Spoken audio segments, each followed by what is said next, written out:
Microorganisms can be categorized into friends and foes based on their effects on humans, animals, plants, and the environment. Friends, beneficial microorganisms, probiotics. These are the live bacteria that provide health benefits, particularly for digestive health.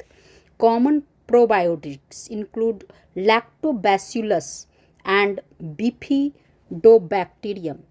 Second, nitrogen fixing bacteria.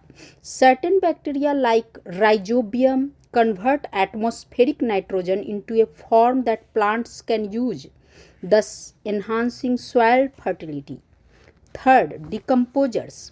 Fungi and bacteria break down dead organic matter, recycling nutrients back into the ecosystem, which is essential for soil health.